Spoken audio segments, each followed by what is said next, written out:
Bonsoir chers abonnés. Euh, je vous retrouve encore aujourd'hui. Toujours un plaisir pour moi de vous retrouver. Euh, je m'excuse, je suis fatigué, hein. Il fait un peu tard, la journée a été très chargée. Je m'excuse si j'offense un quelconque sportif avec le chapeau que je porte. C'est le chapeau des Steelers. Congo est tout, c'est pour tout le monde. Et je ne veux pas dire comment j'ai obtenu ces chapeaux, mais si vous voulez que je porte le chapeau de votre équipe, je peux le faire aussi. J'ai des chapeaux de cowboy, and Raiders, and j'en passe. Donc aujourd'hui, j'ai juste porté ça. Cela ne veut pas dire que je me dissocie de certains d'entre vous qui supportent d'autres équipes. Voilà, donc c'est ça. Merci beaucoup pour votre soutien. Merci de vous abonner. Merci de liker les vidéos, de commenter, de partager. Le temps me manque pour répondre à tous les commentaires. Mais j'essaie quand même. Je vois les commentaires dans les différentes plateformes dans lesquelles nous partageons nos vidéos. En tout cas, merci beaucoup. Le nombre des abonnés ne fait qu'augmenter. Le nombre de personnes qui voient qui regardent les vidéos ne fait qu'augmenter. Donc, ça m'encourage. Vraiment, je suis très reconnaissant. Donc, ça veut dire que ce que je suis en train de faire ici, il y a des gens qui apprécient. Et j'apprécie que vous appréciez. Permettez la technologie. Ce que je suis en train de faire, c'est grâce à vous que nous allons devenir grands. C'est grâce à vous que ce que nous faisons ici atteindra plus de monde. Le plus de monde possible, je veux dire. Voilà, je ne commence pas mes vidéos, mes émissions avant de remercier mon sponsor. C'est le site justandin.com. Il est là.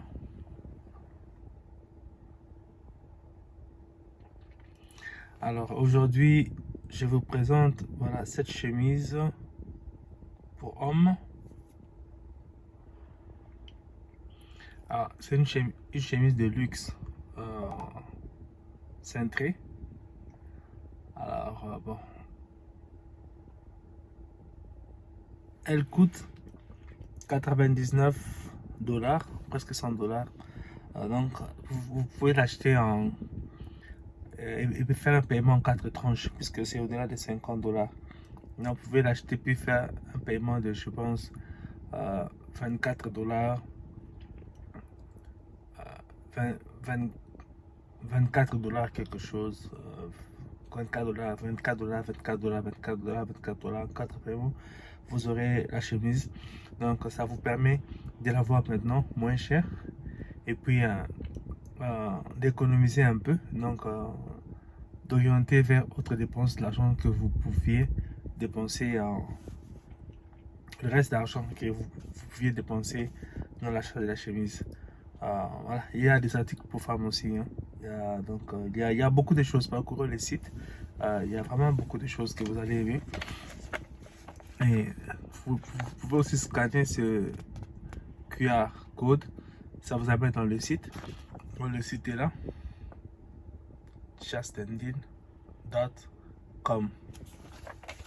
Alors, je vais demander à mon sponsor de faire une faveur à vous qui me suivez.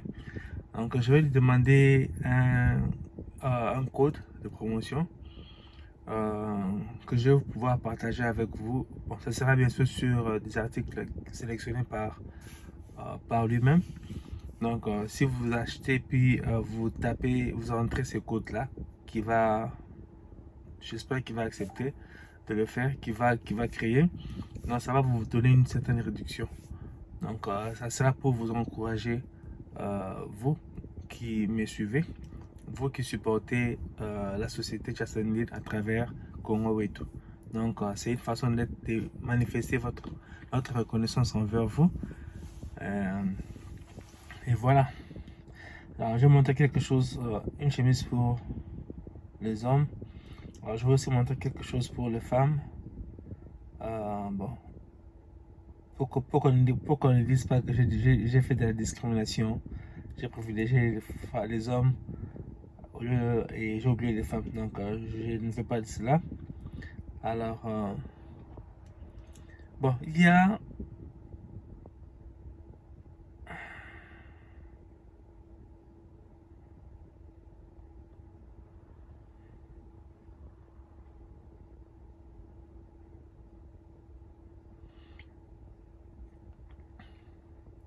Alors, il y a ces blousons des femmes.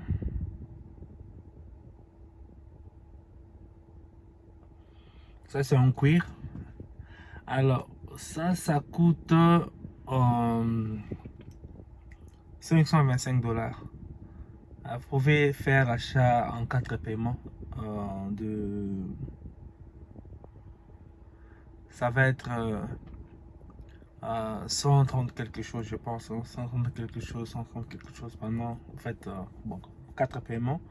Bon, il y a des choses qui coûtent moins cher que ça aussi. Il y a des choses qui coûtent moins de 10 $, moins de 20 $.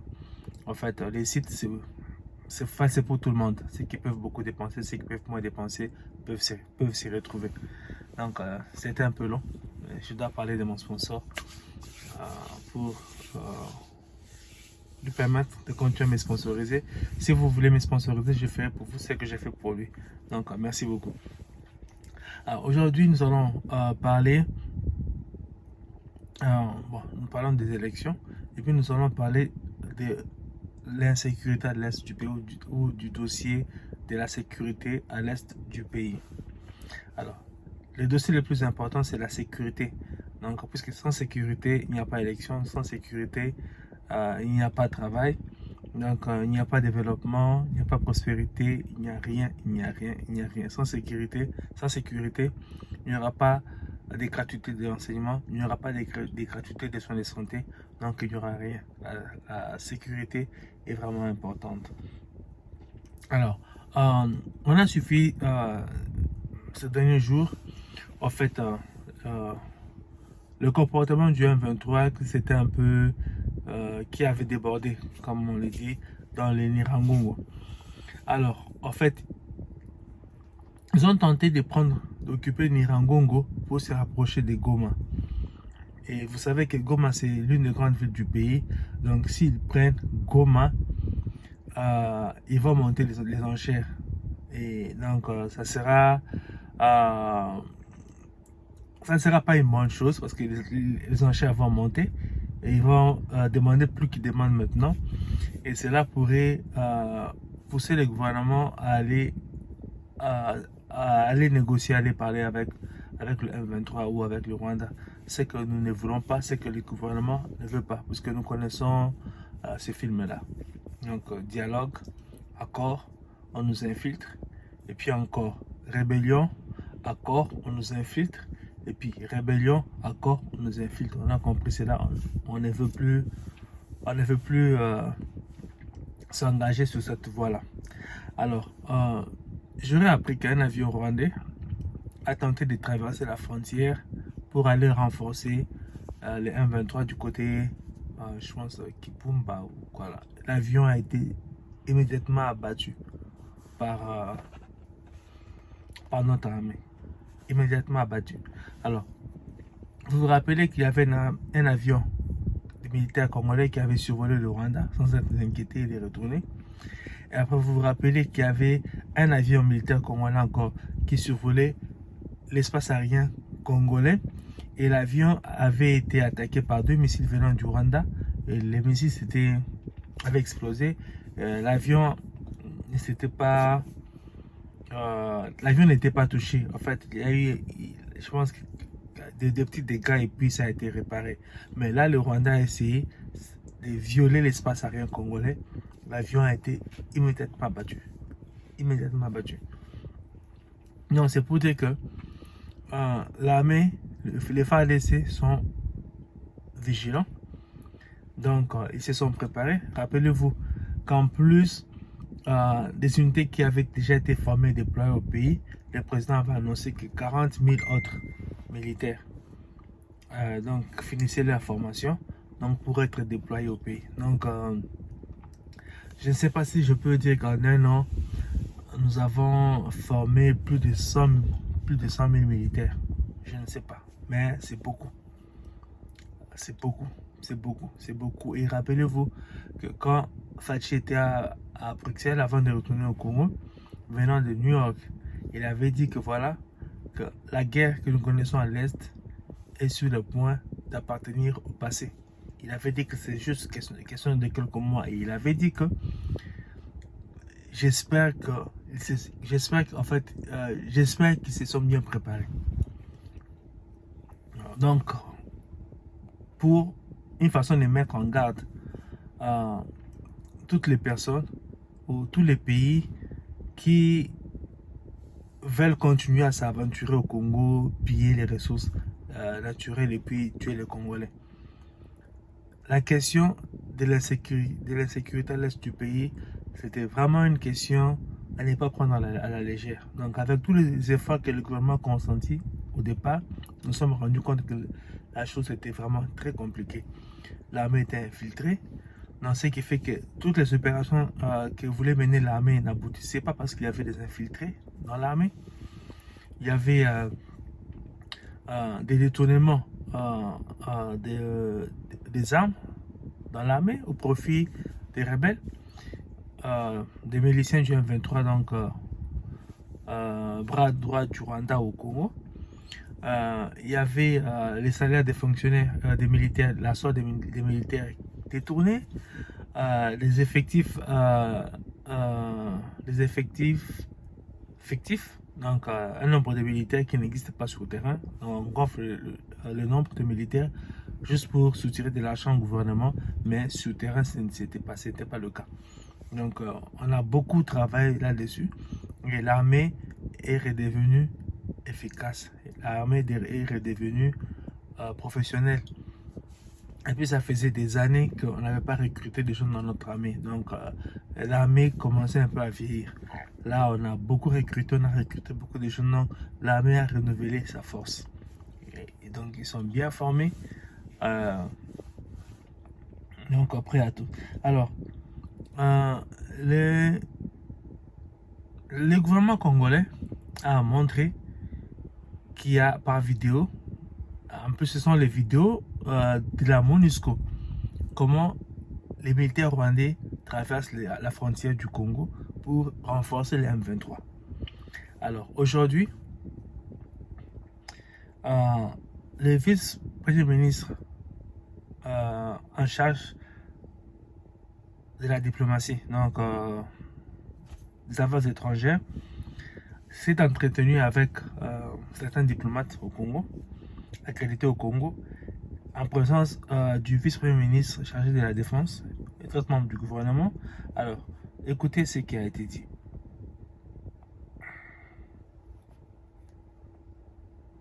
Partout, les victimes seront toujours nous. Et enfin, vous ne pouvez pas avoir l'étendue de notre pays et penser qu'on aura des guerres avec les voisins, c'est pas ça. Mais tout a une limite. Encore une fois, le 28 septembre, lorsque j'ai parlé au Conseil de sécurité, j'ai dit, monsieur, agissez avant qu'il ne soit trop tard. Et je peux vous dire, au nom du président, au nom du gouvernement, que si jamais, même par hasard, une balle tombée sur Goma, mes chers partenaires, sachez que nous allons réagir dans les heures qui suivent. Il n'est pas coutume qu'un ministre des Affaires étrangères retienne cette phrase-là, c'est que pour lui, au nom du gouvernement pour lequel nous parlons de nous, ça n'est trop. C'est le moment. Là, vraiment, c'est trop. Je tenais à vous le dire.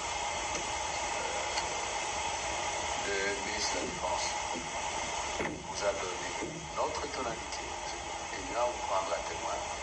Vous avez tous les moyens de vérifier ce que nous disons. Vous pouvez vérifier les images, ce n'est pas nous, ce sont les images de la MONUSCO. Le fait que la guerre est chez nous doit être le premier. Voilà, vous avez suivi, c'est vraiment rare que M. Lutundu là tienne de tels propos. Et c'est pas lui le président de la République, ce n'est pas lui le commandant des forces armées du Congo, mais étant membre du gouvernement, quand il hausse le ton comme ça, il dit que voilà, déjà aux Nations Unies, il leur avait dit qu'il devait agir avant qu'il ne soit trop tard. Félix a pris du temps d'expliquer au monde ce qui se passe au Congo. Beaucoup de gens ont écouté. Il y a des pays qui ont pris position. Je me rappelle que c'était l'année dernière aux Nations Unies, je pense. Je ne sais pas, j'ai oublié le pays. C'était un pays de l'Europe de l'Est, je pense, qui avait parlé du conflit à l'Est du Congo. Donc il y a beaucoup de gens qui ne comprenaient pas ce qui se passe au Congo qui ont maintenant compris. Avant que l'actuel président de l'Union africaine prenne ses fonctions, je pense que ça doit être le président des îles Comores. Félix était allé le rencontrer et il a dit que voilà, il est venu voir son grand frère pour qu'il nous aide à résoudre le problème de l'Est du Congo. Ce n'est pas pleurnicher. Il est allé partout. À l'Union africaine, aux Nations Unies, il a expliqué cela partout là où il est passé. Et quand le ministre des Affaires étrangères, le vice-premier ministre en charge des Affaires étrangères dit ainsi, dit au nom du président, au nom du gouvernement, je vous dis que même si, donc que ce soit même par hasard une balle tombe sur Goma, le Congo va réagir. Nous avons beaucoup de militaires à l'est du pays, nous avons beaucoup d'armements là-bas. Et quand il dit ça, en fait, imaginez vous-même ce qui pourrait se passer. C'est-à-dire qu'aujourd'hui, là, que si le Congo entre en guerre contre le Rwanda, en fait, beaucoup de pays ont compris ce qui se passe. Beaucoup de pays comprendront les raisons qui poussent le Congo à défendre son pays. Donc, c'est vraiment dommage. C'est vraiment dommage. Aujourd'hui, j'ai beaucoup pensé à... C'est une parenthèse. Hein, j'ai beaucoup pensé aux relations que nous avons eues au Congo avec les Rwandais. Je connais des Rwandais qui ont vécu au Congo avant l'arrivée de Kagame. Peut-être que certains d'entre eux étaient infiltrés, mais pas tous. Il y en a qui ont étudié, beaucoup ont étudié au Congo. Il y en a qui ont travaillé au Congo, ils ont fait des affaires. Mais je pense que quand Kagame est devenu président, ou quand il fomentait ce qu'il avait fait là, je pense qu'ils ont dû forcer certains Tutsis à adhérer à cette histoire-là. Et certains ont adhéré par force. Certains qui ne voulaient pas adhérer, on connaît des gens, on avait des camarades de classe au Congo qui étaient des Rwandais, des Tutsis, des Hutus. Et certains, après l'arrivée de l'AFDEL au Congo, certains avaient quitté le Congo, ils avaient fui. Ils avaient fui pourquoi? Parce qu'ils ne voulaient pas faire partie du plan de Kagame. Depuis que Kagame et Museveni sont au pouvoir dans leur pays, c'est la catastrophe, c'est le chaos dans la région des Grands Lacs. Comment des individus peuvent-ils être aussi mauvais? C'est comme si, en fait, toutes les richesses culturelles qu'ils tirent du Congo, ils vont les amener dans la tombe quand ils vont mourir. Ils sont vieux. Ils vont nous quitter. Bon, je ne souhaite la mort à personne, mais bon. La mort, on dit que c'est le chemin de tout le monde. Ils sont vieux. Donc, peut-être que d'ici là, ils ne seront plus là. Je ne le souhaite pas. Je leur souhaite longue vie en tant qu'humain. En tant que quelqu'un qui défend l'amour. Donc, mais cela n'empêche pas que je défende mon pays. Alors, Tous ceux qui pillent au Congo, l'argent qu'ils font des minéraux du Congo, qu'ils mettent dans leur banque, quand ils vont mourir, vont-ils apporter cet argent dans l'au-delà? Ça va rester. Et qui sait comment leurs enfants vont gérer cet argent? Peut-être qu'ils vont dilapider l'argent en 1 an, en 2 ans, ça sera fini. Peut-être même que l'argent sera confisqué par les gouvernements qui vont venir après eux ou les gouvernements d'autres pays dans lesquels ils sont allés garder leur argent. L'argent a-t-il plus de valeur qu'un humain? Ceux qui pensent ainsi, ce sont des gens qui sont en train de créer le malheur dans le monde. On ne doit pas valoriser l'argent plus qu'un être humain. C'est dommage. J'ai pensé aujourd'hui à un Tutsi. Les gens des Tutsis que nous aimons au Congo. Eric Touti, du quartier latin. Il s'était présenté comme ça, on l'appelait Eric Touti. Donc on savait qu'il était rwandais, qu'il était Tutsi. Il a chanté dans un grand orchestre du Congo, l'orchestre de Koffi Olomide, le Grand Mopao. Il a composé, je me rappelle une de ses chansons d'Huile Ciné, je pense. Une belle chanson. Une belle chanson. On a vécu avec lui au Congo.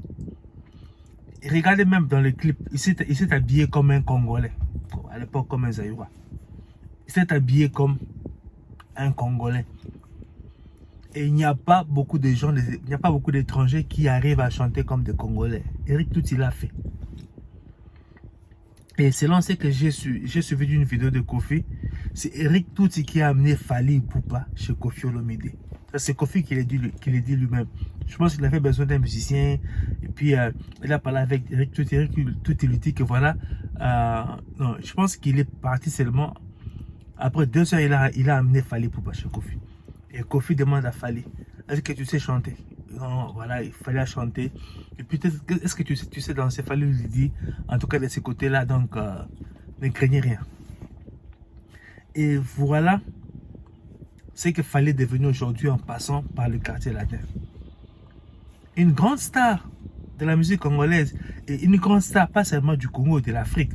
Je n'entre pas dans les débats entre Fally et les autres, qui est plus célèbre ou qui est plus grand. Je n'entre pas dans ce débat-là. Je parle d'Eric Touti et ce qu'il a fait pour un de l'autre, pour Fally.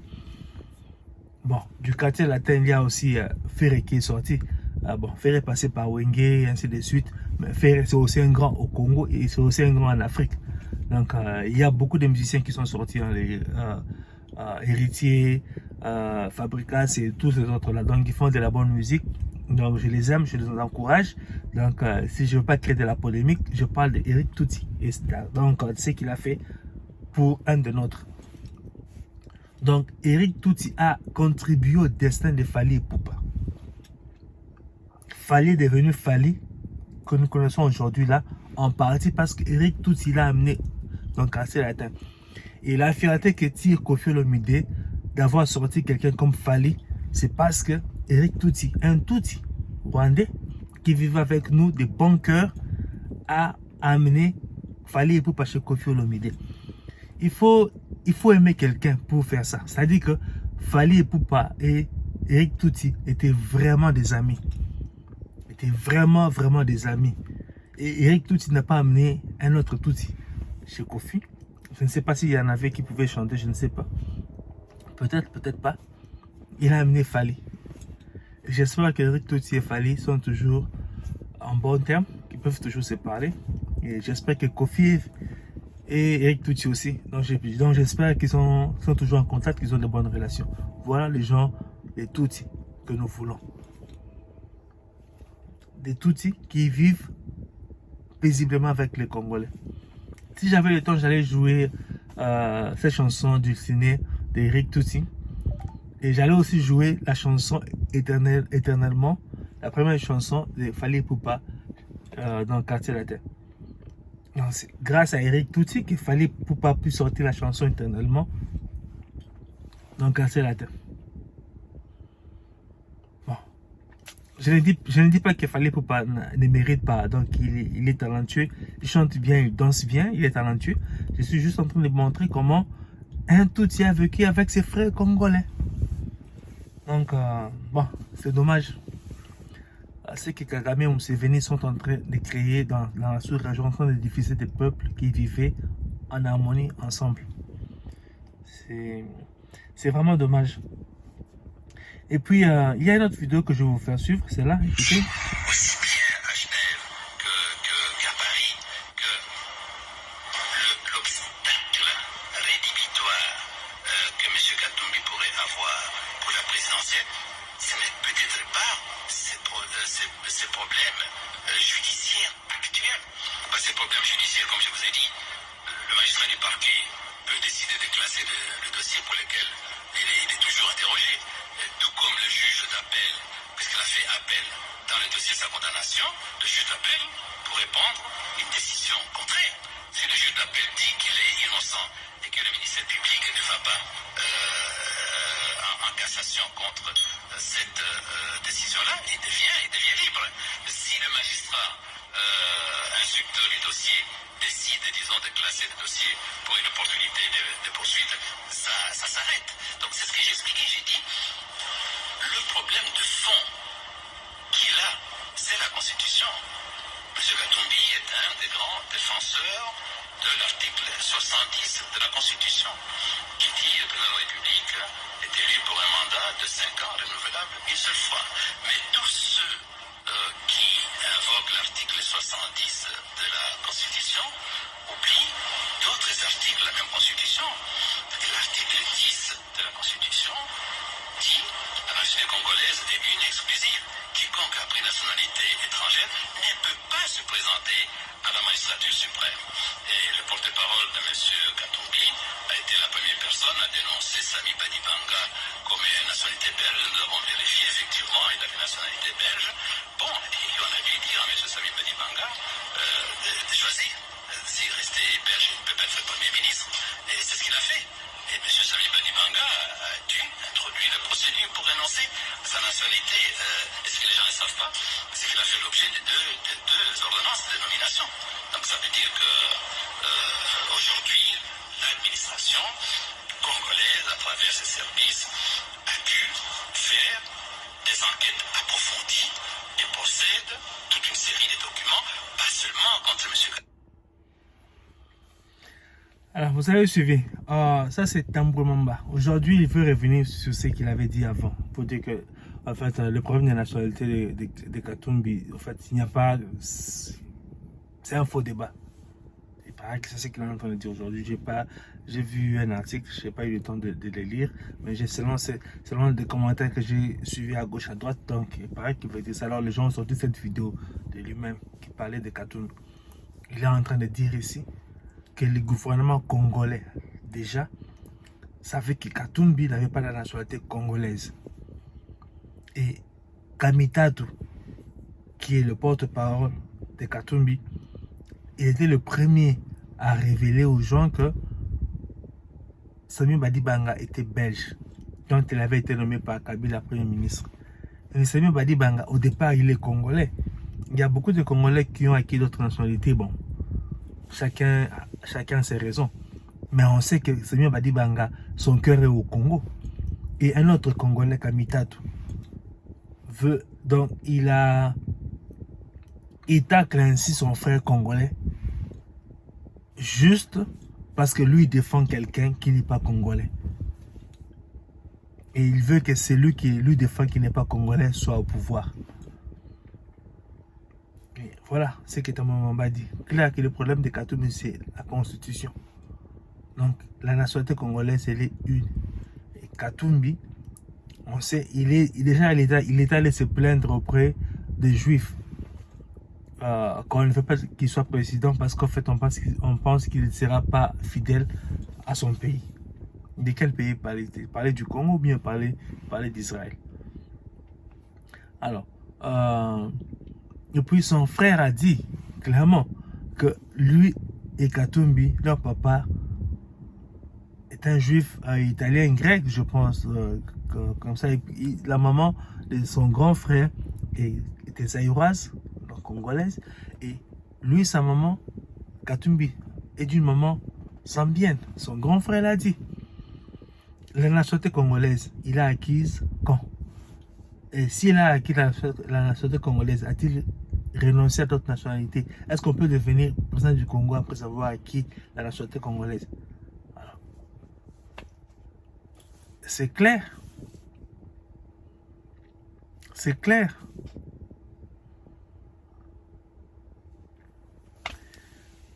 Que nos frères qui soutiennent des gens qui ne sont pas des Congolais pour qu'ils deviennent présidents du Congo parce qu'eux vont en tirer profit, qu'ils aient de l'amour du pays. Cela ne se fait pas ailleurs.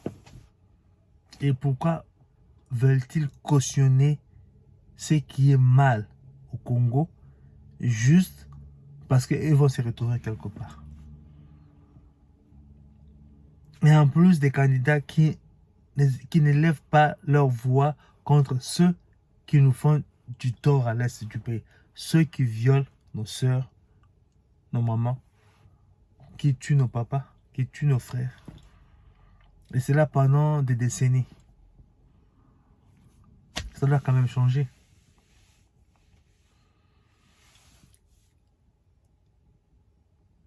Les élections doivent avoir lieu. Et elles vont avoir lieu.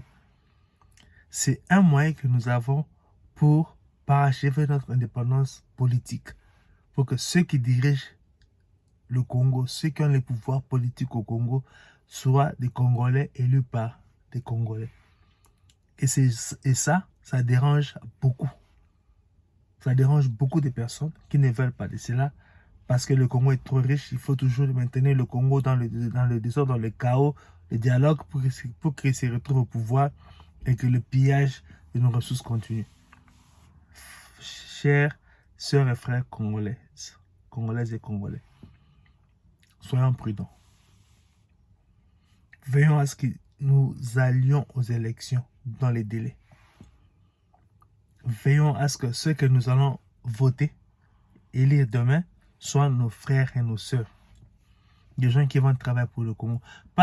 Nous ne voulons pas des Congolais qui vont travailler pour les autres. Nous voulons des Congolais qui vont travailler pour le Congo, comme Fachi est en train de le faire. Et donnons-lui des gens qui vont travailler avec lui dans cet esprit-là. Non, le Congo d'abord. Je vous remercie d'avoir suivi cette émission.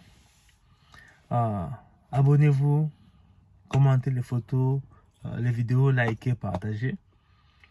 Encore une fois de plus, soutenez mon sponsor. Scannez le QR code, le site est là.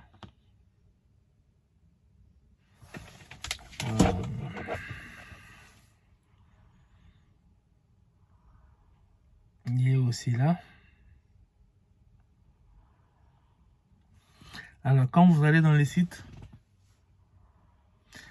lorsque vous cliquez là, Shop All, alors, il y a tout. Il y a tout. Il y a tout.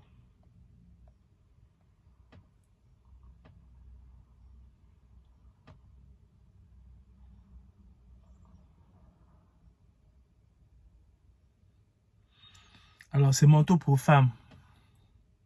Ça coûte environ 110 $. Vous pouvez l'acheter en 4 paiements. Ça, c'est pour les femmes.